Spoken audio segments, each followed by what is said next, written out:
What's up, gang? Today we're going to talk about brake calipers and painting them, especially the Right Stuff detailing disc brake conversion kit, the calipers you get with that. It's for a 79 to 85 Eldorado. Check it out.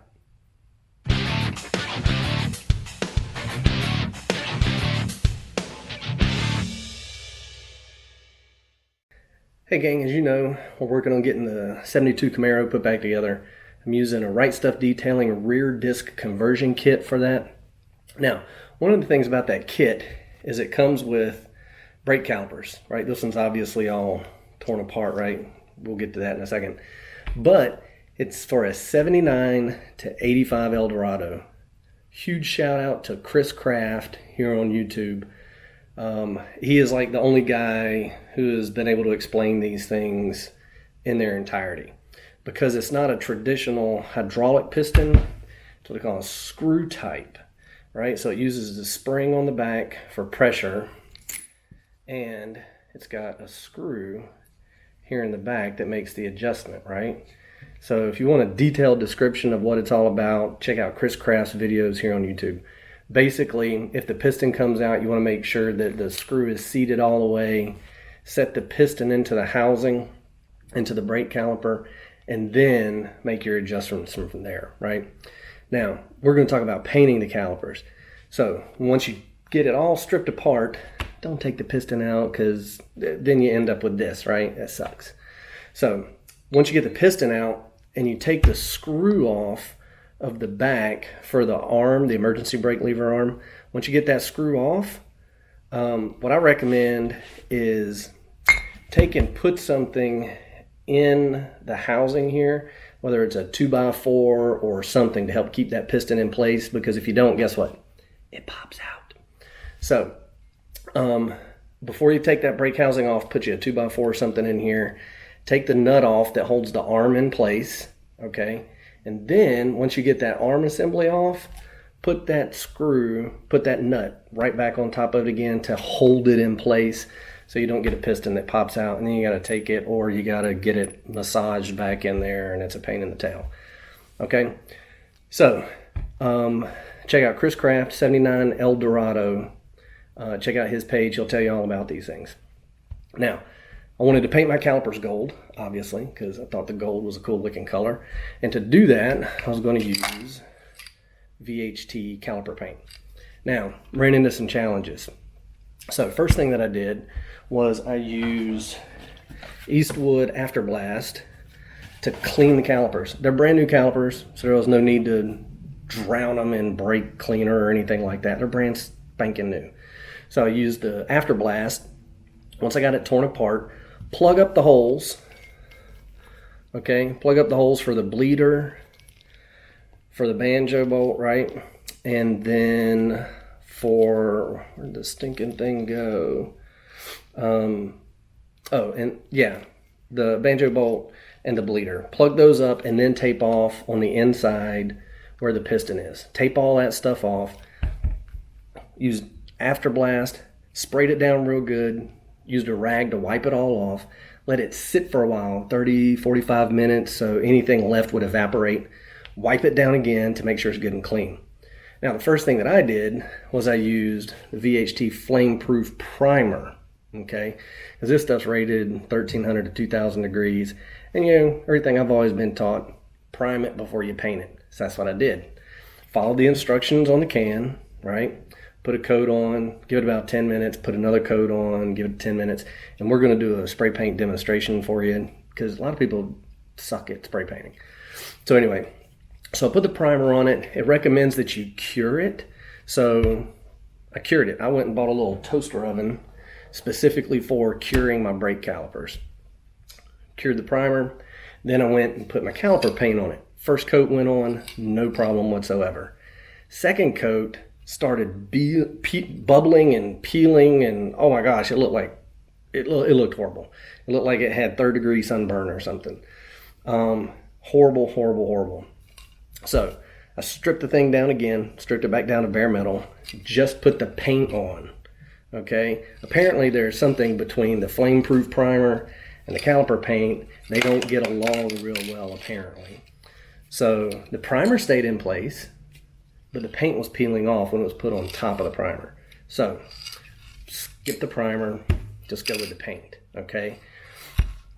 Then follow the directions, coat, wait about 10 minutes, coat, light coats, 10 minutes, medium wet coat, let it dry real good, stick it in the oven, cure it at 200 degrees for 20 minutes or an hour, or whichever it is. Okay, great. Then let's use the Flameproof Satin Clear. All right, well, now Flameproof Clear, Flameproof Primer, Caliper paint, right?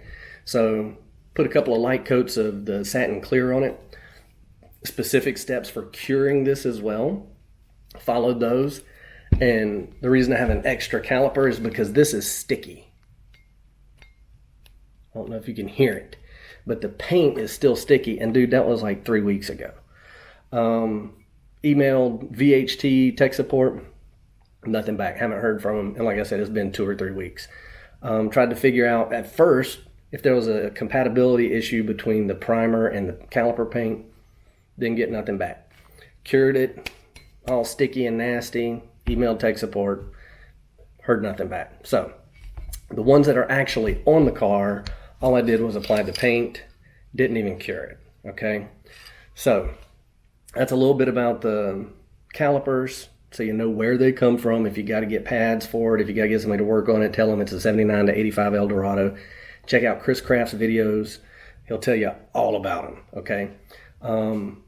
Tape off the banjo bolt hole, tape off the bleeder hole, tape off the piston, spray paint them, give it time to dry sufficiently, and then put the thing back together.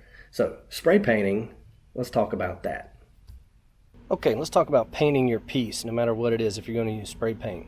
Number one, like I said, make sure it's really, really clean. This piece has been wiped down with the Eastwood after blast. I mean, it's been wire wheeled pretty much and then wiped down after blast, etc., etc. It's just some random bracket I've got sitting in the garage. So number one, make sure that it's clean. Number two, make sure your area is free of dust, okay? Number two, don't do it on something plastic or anything like that. I like using a piece of wood underneath my stuff because the plastic, when you get overspray on it and whatever, it'll all pull off, right? So that sucks. So just use a piece of wood or whatever. Now, go to Home Depot, Lowe's, something like that, and get you one of these spray can spray guns or whatever, right? So it's just an attachment. It clips onto the top of the spray can, and it gives you a trigger for spraying stuff, okay? Easy enough, nothing to it. So, number one, make sure it's shook up like it should be, right? 2 minutes, whatever the instructions say. First coat is always a tack coat. Go light, go easy. It doesn't have to be heavy, it doesn't have to be super wet. You got to put something on the metal or whatever surface it is you're painting, plastic, metal, wood, who cares. Put a light coat on as a tack coat just to get it to stick. Okay, let's see if I can do this while I'm holding the camera.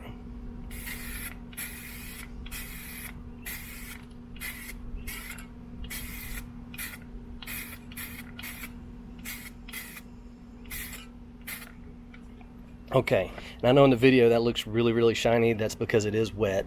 But you'll see it's not full coverage, right? There's still some metal showing through in there, right? That's okay. No worries, because we're going to go back with additional coats, right? First coat is a tack coat. Nice and light, nice and easy. Keep the can 8 inches away from the material that you're trying to paint, okay? Now that we've waited about 10 minutes to give that coat an opportunity to dry a little bit, we're going to come back with another light coat, but shoot for full coverage, okay? 10 minutes or so to let the tack coat dry a little bit. Shouldn't take long because it's a very light coat, right? Come back with another coat, a little bit heavier this time for full coverage. Keep it moving. Don't let it stop. Back and forth.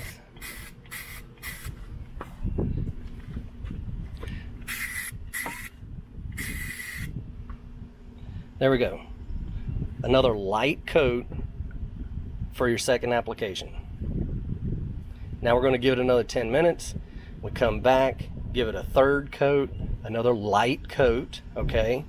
again for full coverage. If you need to, come back for your last coat, sort of a medium wet coat if you want to, but you got to keep the thing moving. You got to be careful because otherwise it's going to run.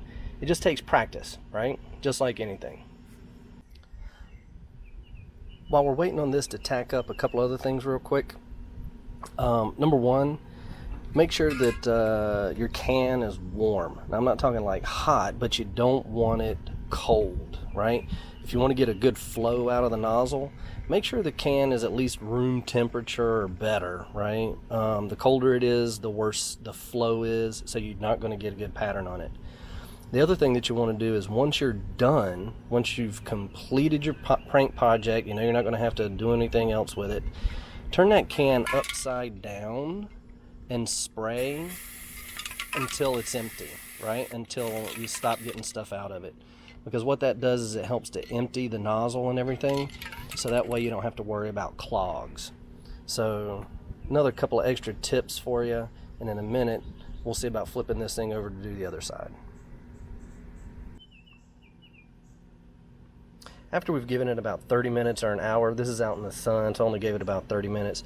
When we check it to see if it's tacky at all, and it's not. It's nice and dry. It's not completely cured, but it's dry enough.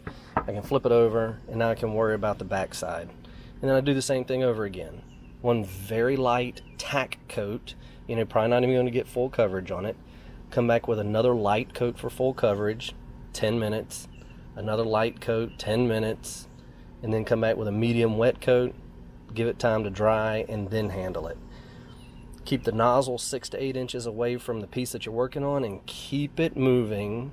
And if you think you missed a spot, just don't stick on top of it, right? Otherwise, you're going to get runs and all kinds of orange peel and all kinds of craziness. So anyway, hope that helps you out. It's been an exciting adventure painting these brake calipers and whatnot, but soon we're going to get those installed and we're going to show you how that goes. Thanks so much. We'll catch you next time.